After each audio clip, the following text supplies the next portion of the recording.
यहां पे दोस्तों Iraq shuts oil terminals after deadly strike hits Basra port. यहां पे बसरा पोर्ट जो इराक का एक शहर है बसरा, उसका जो पोर्ट है वहां पे हमला कर दिया है। Killed at least one person and forced authorities to halt operations at the country's oil terminals. Farhan al-Fartusi, the Director General of the General Company for Ports of Iraq, says the attack targeted a ship engaged in ship-to-ship transfer of oil at the Basra port on the Persian Gulf. Rescuers recovered one dead body and helped 38 others after the attack. अब यहां पे दोस्तों ये देखिए साहब, ये Persian gulf है, ये तो ईरान है, ठीक है साहब, और ये इराक है यहां पे। तो इधर बिल्कुल अगर आप देखेंगे यहां पे इस इलाके में अटैक हुआ है, इस इलाके में हमला हुआ है, एक बंदा मार दिया है इन लोगों ने, और यहां पे पूरे के पूरे ऑपरेशंस इन्होंने ठप करवा दिए। और ये बहुत बड़ा पोर्ट है दोस्तों, बहुत बड़ा पोर्ट है, यहां पे ऑपरेशंस एकदम ठप हो चुके हैं। और यहां पे Thai registered bulk carrier travelling through strait of Hormuz was struck by a projectile on Wednesday, setting the vessel on fire where it was on route to Gujarat Kandla port. ये गुजरात कांडला पोर्ट की ओर जा रहा था, थाई इंटरनेशनल वाटर्स में, Indian waters में नहीं था। इसके ऊपर ये मयूरी नारी थाईलैंड का जहाज था, इसके ऊपर मारा इन्होंने, मिसाइल मारी यहां से। Ship identified Mayuri Nari had departed Khalifa port in the United Arab Emirates and was transiting the narrow shipping corridor when it was hit by what authorities described as an unknown projectile. The Israeli owned Express Rome ship flying the Liberian flag and the container ship Mayuri Nari were hit by Iranian projectiles and stopped after ignoring the warnings of the IRGC naval forces. अब इन्होंने बोला है कि पहले हमने, ईरानी कह रहे हैं, IRGC कह रहा है इस्लामिक रेवोल्यूशनरी गार्ड कोर, उन्होंने बोला पहले साहब हमने इनको वार्निंग दी, हमने बोला रुक जाओ रुक जाओ रुक जाओ, ये नहीं माने, फिर हमने इनके ऊपर मिसाइल मार दी है। ईरानियों ने दोस्तों पूरा का पूरा इलाका ब्लॉक कर दिया है। MEA का स्टेटमेंट आया दोस्तों, MEA कह रहा है कि हमने कंडेम करा है, India deplores the fact that commercial shipping is being made a target of military attacks in the ongoing conflict in West Asia. अब दोस्तों बात यह है ना कि इंडिया ने एक स्टैंड लिया था कि ठीक है यार लड़ाई वड़ाई बंद करो। अब प्रॉब्लम यह है कि अगर भारत जहाज आ रहा है, वो भारत का जहाज नहीं है, एक अमेरिकन शिप है, एक थाईलैंड का शिप है, लेकिन वो भारत रहा है, ठीक है। अगर आप उस पर अटैक करेंगे फिर भारत कुछ ना कुछ तो बोलेगा। अब मुझे नहीं पता कि इस वक्त इंडियन ऑप्शंस हैं क्या दोस्तों, राइट? जाहिर सी बात है मिलिट्री ऑप्शंस तो नहीं होंगे, because we will not get involved in somebody else's war, that is not India's way and style of doing things. But the fact of the matter is कि जो ईरानी अब हरकत कर रहे हैं धीरे धीरे, it is beginning to hurt India.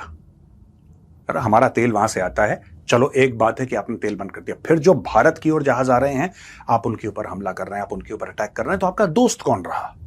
एक बात बताइए। हाँ ठीक है, आपने चाइना को, अब मैं अगले स्लाइड में आपको यह बताऊंगा कि इन्होंने चाइना को क्या फैसिलिटी दी है, तब आपको पता लगेगा। देखिए रशिया को कोई फर्क नहीं पड़ता, रशिया के पास अपना तेल है, Russia does not need oil and gas Russia के पास भरपूर मात्रा में है। इनफैक्ट रशिया के पास इतना है कि रशिया चाहता है वो एक्सपोर्ट करे, एक्सपोर्ट कर भी रहा है, लेकिन भारत को चोट पहुंच रही है और बाकी देशों को चोट पहुंच रही है, लेकिन चाइना को नहीं पहुंच रही है चोट। चाइना कंफर्टेबल है। दोस्तों ये देखिए, Iran sends millions of oil barrels to China through strait of Hormuz even as war chokes the waterway. Iran has sent at least 11.7 million barrels of crude oil through the Strait of Hormuz since the war began on February 28th, all of which were headed to China. Samir Madni, co-founder of TankerTrackers.com, told CNBC on Tuesday. तो यहां से China जो है लगातार oil receive कर रहा है और ईरान ने रोका नहीं है। 11.7 मिलियन बैरल्स ऑफ क्रूड, ठीक है जी, विच मीन्स दैट ऑलमोस्ट, ये डेटा भी 24 घंटा पुराना होगा, तो almost 1 million barrels a day China जा रहा है, लगभग 1 मिलियन बैरल्स अ डे, यानी कि 10 लाख बैरल एक दिन में चाइना को जा रहा है तेल, ठीक है। अब ये सारी की सारी चीजें हैं, यहां पे बता रहे हैं वो कि क्या है, ट्रैकिंग सिस्टम स्विच ऑफ कर दिया, किस तरीके से तेल स्मगल हो रहा है। अब मैं आपको मोटा मोटी बताता हूं दोस्तों।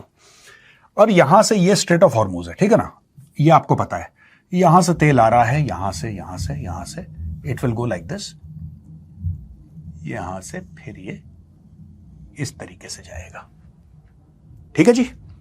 ये आपका मलाका है, ये बीच में, ये मलेशिया सिंगापुर, ये मलाका स्ट्रेट है यहां पे जहां से शिप गया है।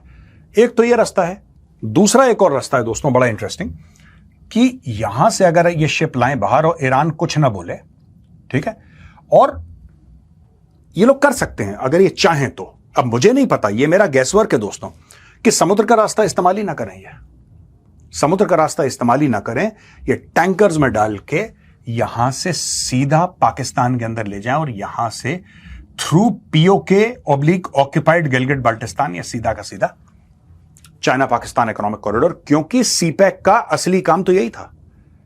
चाइनीज को पता था कि सीपैक से कभी पैसा नहीं कमाएंगे जीवन भर, पाकिस्तानियों की औकात नहीं इनका पैसा रिटर्न करने की। सिंपल सी बात है, Pakistan is a dead well, आप डालते रहो उसके अंदर चीजें और वो अंधा कुआं है, डेड वेल है, उसके अंदर डालते रहो, जाता रहेगा। लेकिन ये जो है रास्ता, ये भी रास्ता हो सकता है कि समुद्र से ले ही मत जाओ या समुद्र से भी ले जाओ, ये एक बैकअप रास्ता है। ठीक है, जो China Pakistan economic corridor initially बनाया था चाइनीज ने पाकिस्तानियों के साथ मिलकर, उसमें पैसा पूरा का पूरा चाइनीज का लगा है।